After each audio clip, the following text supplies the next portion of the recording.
Good evening, madams.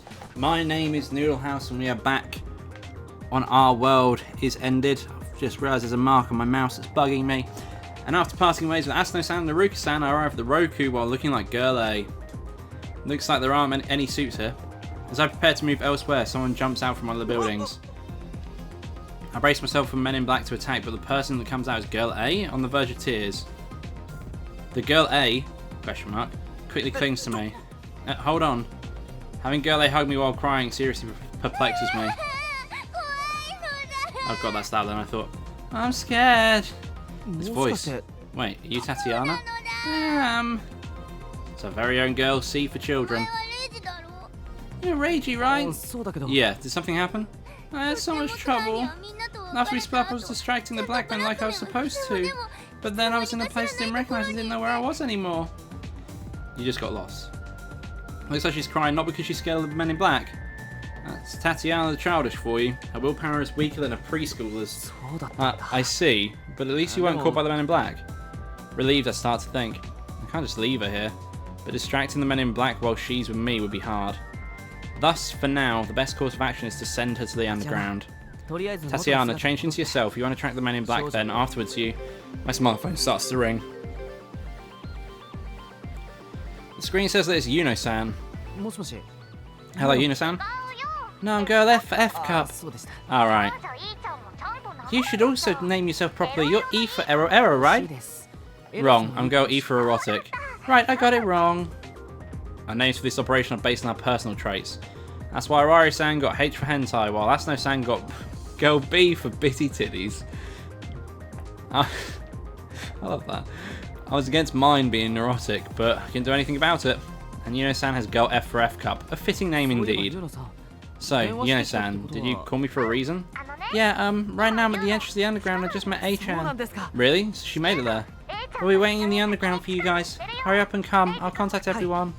Alright, I'm with Tatiana right now. We'll be there soon. Later. Yeah, later. I happen to put my phone in my pocket. What happened?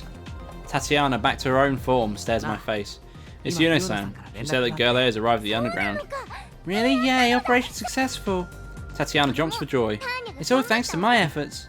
Yeah, of course. She probably spent most of the time being lost and hiding in the building, but that doesn't change the fact that she made an effort. We don't need to keep distracting the Men in Black, so let's just go to the underground. Okay. I return to my own form, and we both head to the underground. Ah, Reiji-kun!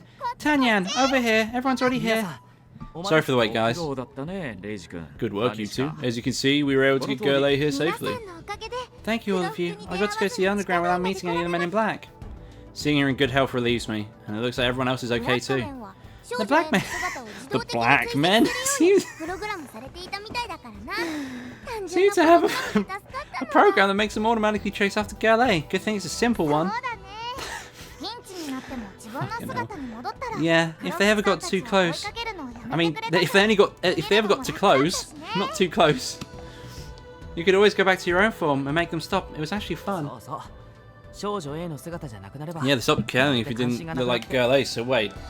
I suddenly realised it's something important. The Men in Black chase after Girl A, and otherwise they don't chase after anyone else. We didn't have to transform into Girl A, we could just transform Girl A into someone else. Now that you mention it, yeah.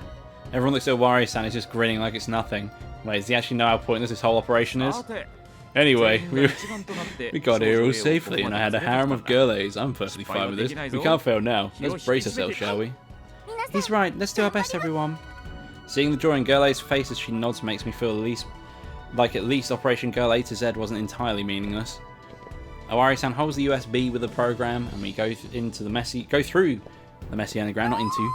Oh, what an interesting place! I should come here with Reiji when we're in the real world. Coming here for the first time greatly excites Tatiana, and it's like she's enjoying the messiness and shadiness of this place. We pass the bars telling people to keep out and go deeper. We must go deeper. We pass the dark path and arrive at the door Natsumi-san found. The 13s, it says it all. What? Fuck me, I read that really strange. Yeah, the real Asakusa Underground doesn't have a door like this. That means that beyond it is an error spot where we'll find the data port. Awari-san nods. Let's go in. Asno-san tries putting her hand on the door. Naturally, it's still locked. Hey, I can't open it. What the hell? Things like this is why we have the debuggy. Tatiana holds up her handheld PC. The world program's still active, so my debugger can influence this place to a certain extent. Tatiana controls her PC. Soon enough, the door makes a sound. We can get in now. Alright, let's go. Ori-san goes in, the rest of us follow after.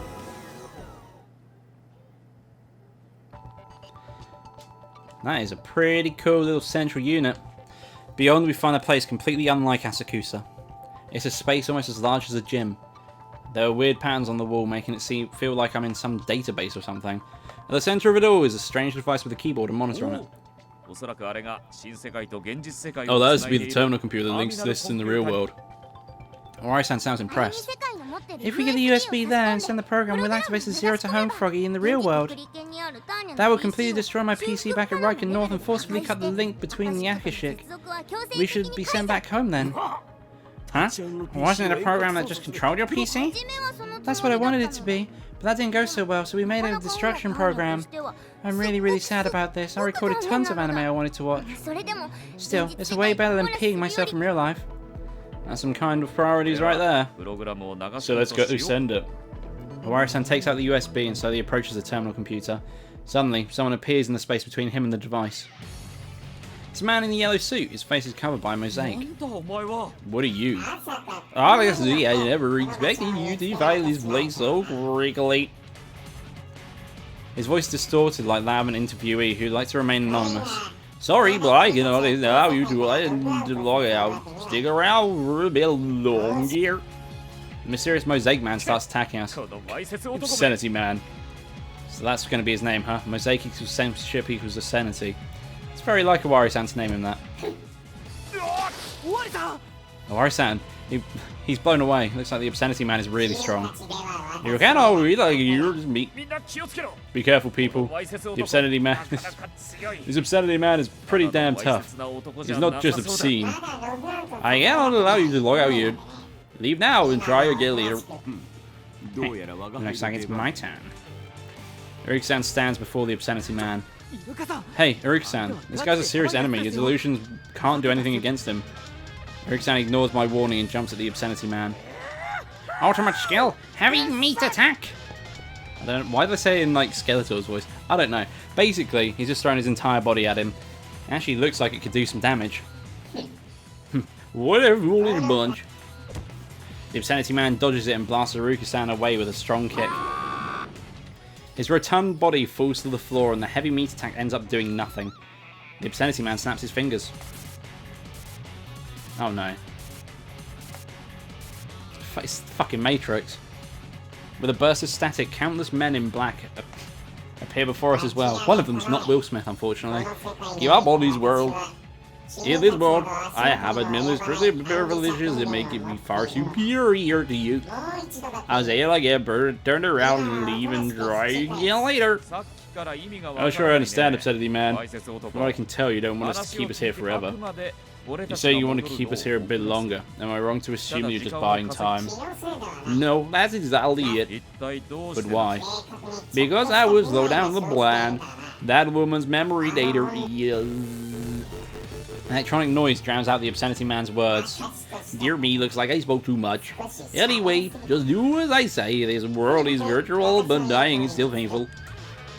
We just stand in place. The terminal computer is right in front of us. All we have to do is get the USB in, and yet... Suddenly, something white passes my side. It's Girl A. You hear her. The obscenity man seems flustered by her appearance. The men in black jump at her, but she simply takes advantage of the small frame to beautifully avoid them all. The men in black fall behind and Girl A arrives at the terminal computer. She looks at us and shouts, Sekai-kun, the program! Yeah? Ori-san looks surprised. Hurry, there's no time! He instantly stops hesitating and acts. He grimaces and throws the USB towards Girl A. Take it. But he wants to. The throw is perfect and Girl A catches it just as smoothly. Then she inserts it into the terminal computer with no hesitation to speak of. Zabber! The obscenity man's censored voice rings out. He and the men in black all jump at Girl A. However, Girl A finishes the process before they arrive. Discord. Dissonant sparks and noise fills the area. And our world completely changes. Back to how it was. Hey! We finish a 5th chapter. Vacation. Interesting.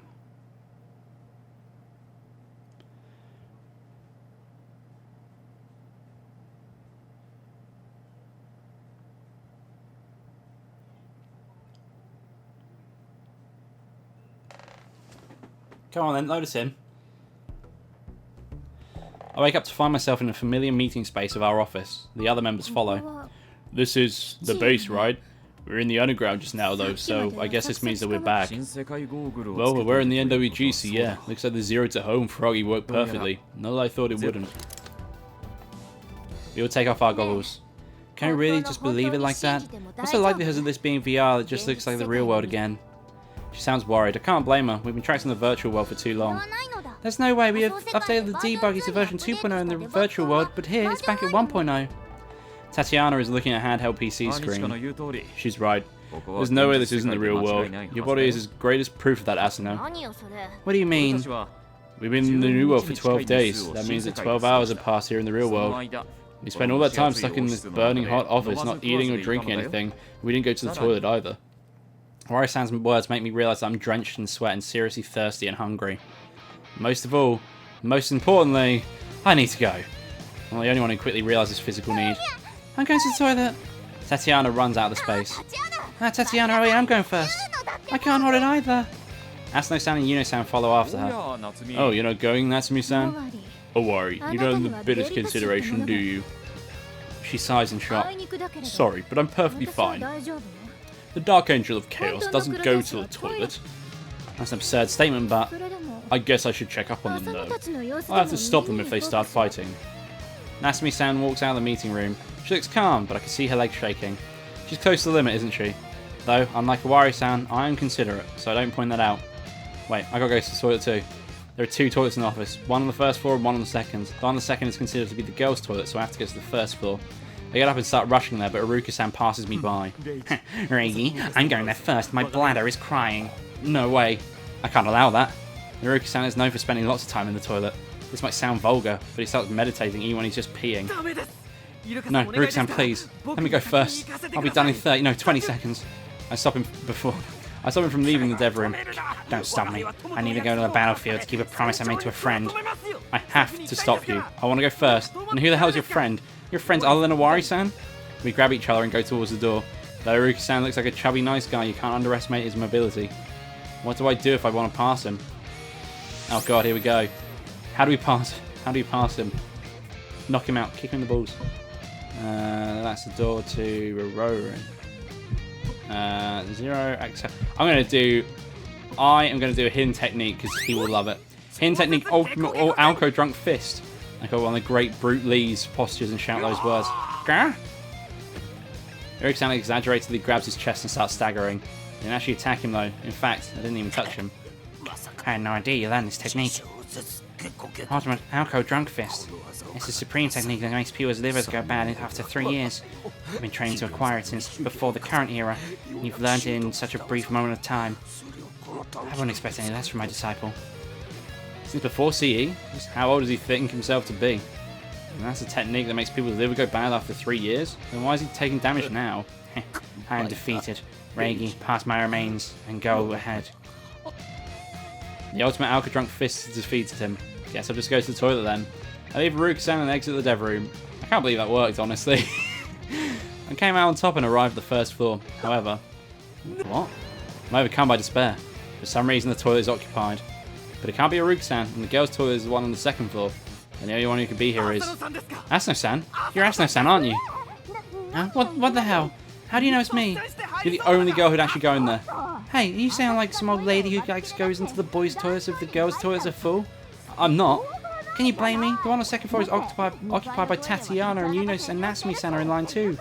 And hey, it's not like this toilet is just for the guys, right? I can hear her shouting way too clearly. I feel bad for comparing her to an old lady, regain my composure and start talking to her again. That's true. Anyway, can you hurry up? Yeah, just shut up and wait. She leaves after less than 10 seconds. Here, I'm out. Man, you can't even peacefully go to the toilet in this place. Thank you. I can't waste time with her. I place my hand on the knob.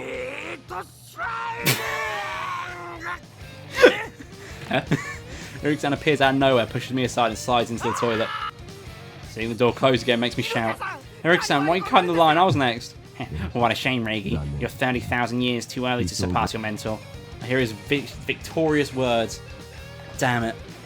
I was so preoccupied with talking to Asano-san that I completely forgot about him. He probably knew that Asano-san was already here, so he waited for the moment she left before overtaking me. But now he's inside, I have no choice but to get him out. If I don't hurry, I might actually become a college student who peed himself. Hiruka-san, please, don't meditate. Just don't meditate. And so, though Iruka didn't meditate, I still have to wait a whole 10 minutes. Honestly, it was pretty hard. By the way, Iruka-san didn't fight for the toilet. Owari-san didn't fight for the toilet. He probably used the gutter on the roof. There's no toilet up in his penthouse, so there's rumours he often uses that when the situation calls for it. I don't know if it's sanitary, but honestly, I can't help but be thankful for that. And so, after answering nature's call, we all gather in the lounge. And I end the episode. Thank you for watching. If you like this video, don't forget to leave a like in the section below. And if you would like to see more of this, then do subscribe to the channel, as I do attempt to upload every day. Thank you for watching. I'll see you next time. Bye bye.